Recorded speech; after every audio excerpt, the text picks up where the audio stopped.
खबर सिंगरौली जिले से है, जहां नवजीवन बिहार के माजन मोड़ मुख्य सड़क की पैचिंग को लेकर हड़कंप मचा हुआ है। दरअसल महापौर रानी अग्रवाल की एमआईसी ने मोर्चा खोल दिया है। एमआईसी सदस्य प्रतिनिधि गेंदलाल शाह का बड़ा आरोप आया है कि सड़क की पैचिंग का टेंडर 55 लाख में किया गया। गलत पैचिंग निर्माण से सड़क को अप डाउन पैचिंग हो रही है। बारीकी से जांच की जाए तो बड़ा खुलासा हो सकता है। पैचिंग कर रहे मेसर्स शिव शंकर कंस्ट्रक्शन के कॉन्ट्रैक्टर मेवालाल शाह ने कहा कि पूरी तरह गुणवत्तापूर्ण कार्य हो रहा है। वहीं नगर निगम के अधिकारी भी कार्य को गुणवत्तापूर्ण बता रहे हैं, लेकिन नगर निगम के कार्यपालन यंत्री वीपी उपाध्याय ने कहा कि सड़क की पैचिंग पूरे गुणवत्ता के साथ हो रही है, किसी तरह की गड़बड़ी बर्दाश्त नहीं होगी। जहां अप डाउन है उसे पूरी तरह से ठीक किया जाएगा। आप भी देखिए तस्वीरें और सुनिए ठेकेदार के साथ साथ अधिकारियों का क्या कहना है।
देखिए, ये तो जो पैचिंग का काम चल रहा है, मुख्यतः जिस ठेकेदार को पहले यह सड़क बनाने के लिए दिया गया था उन्हीं को पैचिंग का काम मिला। आपको बता दूं कि यह विगत 2023 से चर्चा में है कि रोड ख़राब हो चुकी है और 2023 में ये जो है कि सड़क ये इसकी सिक्योरिटी पीरियड में था कि इतना गारंटी पीरियड में है कि 5 साल के गारंटी के अंदर इसको बनाना है। और विगत 3 महीने से चर्चा में चल रहा है कि ये सड़क टूट गई है, इसमें पैचिंग का काम है और उस पीरियड तक 3-4 महीने पूर्व तक ये सड़क पैच करना था और वो गारंटी पीरियड में था। टाल मटोल करके इसको टाल मटोल करके मिली जुली भगत से इसको 3 महीने का टाइम पार करके पुनः इसका पैच का टेंडर कराया गया। और मैं आपको बता दूं कि पैच का टेंडर जब हुआ तो ये बिलो होने के बावजूद भी 55 लाख का गया है। अब 15% बिलो है, 20% मैं नहीं बता सकता। ये 55 लाख का ये जो है कि पैच लग रहा है। मैं कल कमिश्नर साहब से बात किया कि ये 55 लाख का क्यों पैच का टेंडर हो जा रहा है, तो उन्होंने जवाब दिया कि जितना का पैच होगा उतना का पेमेंट दिया जाएगा। तो हमने कहा कि जिसने एस्टीमेट बनाया क्या वो नॉन टेक्निकल आदमी था, किससे आप एस्टीमेट बनवाते हैं? जितना ख़राब है उतने का एस्टीमेट बनवाइए, 10% 20% एक्स्ट्रा ले लीजिए। आप 55 लाख का पैच लगवा रहे हैं और उसमें से 2-3 लाख 4 लाख का काम है मैक्सिमम, और इतना गंदा पैच लग रहा है जिसमें कि जहाँ जहाँ पैच लगा है वहाँ गाड़ी जाती है तो उछल की गाड़ी जाती है, लगता है कि वो ब्रेकर है।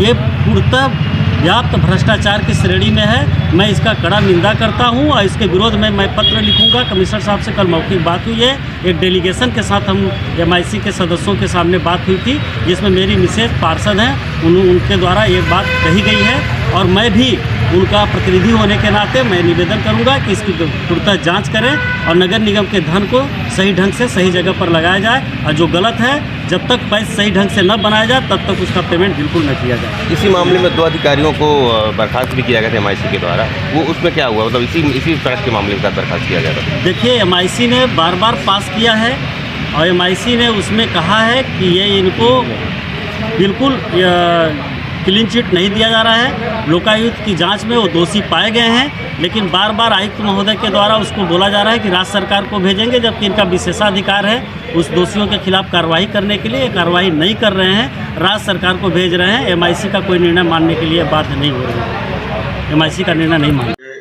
और बिंद्रनगर तक, इंदिरा चौक तक ये जो कार्य हो रहा है ये बहुत गुणवत्ता अनुसार हो रहा है। बहुत रोड की स्थिति खराब थी, आप लोगों ने भी, मीडिया वालों ने भी, आप लोगों ने चलाया था, जिसके बाद में कमिश्नर साहब ने संज्ञान लेकर के इसका मरम्मत का एस्टीमेट बनवाया। इसका काम बहुत अच्छा हो रहा है, गुणवत्ता अनुसार हो रहा है। इसकी जांच भी हो रही है, गवर्नमेंट से टेस्टिंग होती है और जैसा गुणवत्ता लिखा गया है उसी गुणवत्ता अनुसार कार्य हो रहा है। एक और आरोप लगाया पार्षद पति जी ने कि ये गारंटी पीरियड में सड़क थी। गारंटी पीरियड मेरी मई में ही खत्म हो गई है। गारंटी पीरियड 4 वर्ष थी रोड की। 4 वर्ष तक हमने मुफ्त में बिना पैसा लिए इसको मरम्मत किया, जो गड्ढे आए थे। मेरा मई 2024 में मेरी गारंटी खत्म हो गई थी। फिर नगर निगम ने पुनः निविदा लिखाना पैच मरम्मत का, तो हमने उसमें भाग लिया, जो हमें मिला है। अच्छा, एक और सवाल कि जिस तरह से अभी आपने काफ़ी कुछ गड्ढों को भरवाया है, आपको काम मिला पैचिंग का, पैचिंग भी आपने डामरीकरण करवाया, लेकिन अप डाउन क्यों है? पैच में देखिए थोड़ा अप डाउन तो हो ही जाएगा। पैच में 100% एक्यूरेसी नहीं आती नए रोड के मुकाबले। तो कहीं ना कहीं इसको भी लेके एक सवाल पैदा किया जा रहा है कि जो पैचिंग हुआ है अप डाउन भी है। अप डाउन नहीं है, उसको हम ठीक करके बना रहे हैं, और लेकिन पुराने और नए रोड में तो फर्क दिखेगा ही। Thank you. देखिए, इस पहली बात तो आपके 3-4 बातें हैं। गारंटी, ये रोड की गारंटी समाप्त हो चुकी है, गारंटी पीरियड में नहीं है, गारंटी लगभग अगस्त के पहले ही ख़त्म हो गई है। 4 साल गारंटी थी, गारंटी पूरी हो चुकी है। नंबर 2, बिल्कुल गुणवत्ता अनुसार कार्य कराया जा रहा है। इसके समय समय पर टेस्ट किए जा रहे हैं, जो भी इसके आवश्यक पैरामीटर्स हैं उनका पालन किया जा रहा है। बिल्कुल गुणवत्ता अनुसार बनाई जा रही है। कभी भी कोई भी व्यक्ति आ सकता है और उसका सैंपल लेकर के, और तमाम लैब हैं तो चेक कर सकते हैं कि उसमें क्या उसके कंटेंट्स होने चाहिए डामर के, क्या उसकी स्ट्रेंथ होनी चाहिए गिट्टी की, सब कुछ पैरामीटर्स अनुसार है। और ऊपर उबड़ खाबड़ या एंडुलेशन कहीं नहीं है। अब निश्चित है कि पैच रिपेयर होता है तो थोड़ा बहुत जर्क हो सकता है, कहीं हो, अन्यथा मैं भी इसी सड़क में चलता हूँ दिन में 4 बार, तो मुझे तो कहीं ऐसा नहीं लगा कि बहुत ज़्यादा कोई एंडुलेशन है, कोई एक्सीडेंटल। अच्छा सर, आपको ऐसा लगता है कि आने वाले 1-8 साल में इस सड़क को फिर से डामरीकरण करवाने की जरूरत पड़ेगी? देखिए, डामर की तो एक लाइफ होती है। कोई भी सड़क बनेगी तो 3-4 साल 5 साल उसके सरकार उसमें स्पेसिफिकेशन में है कि उसके बाद वो, इसके अलावा भी सड़क में कम से कम 20% पर ईयर उसमें 10 से 20% मेंटेनेंस होना चाहिए। इस सड़क में कोई मेंटेनेंस नहीं लगा नगर निगम का। दूसरा, इस साल आपको भी पता है कि शहर में बहुत ज़्यादा बारिश हुई, सड़क में पूरा पानी बहा, और सड़क में वही टूटी है सड़क, वही गड्ढे हुए हैं जहाँ पर पानी रुका है ज़्यादा, या इस कारण से पब्लिक ने सामने ऊंचा कर लिया और नाली में पानी जाना बंद हो गया, जिसके कारण सड़क में पानी आया, इस कारण से टूटी है। बाकी 70-80% सड़क अभी भी अच्छी है, केवल पैच रिपेयर हुए हैं छोटे मोटे जो भी हुए हैं, बाकी सड़क अभी भी अच्छी कंडीशन में है। आप भी इसी शहर से हैं। ओके, तो ऐसी कोई दिक्कत नहीं। Thank you sir. Every passionate child has a unique story. Mount Era Convent School.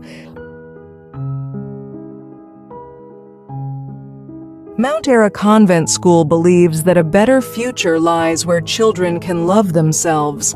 Mount Era Convent School have trained and experienced teacher, modern infrastructure, van facility, big playground, pedagogically designed curriculum, CCTV surveillance in all classes.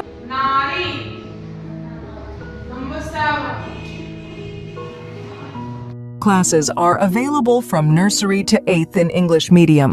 हमारा पता है mount era convent school, SF ground के पास, ward क्रमांक 44, home guard office के सामने। हमारा number है 99 073 17 81 7।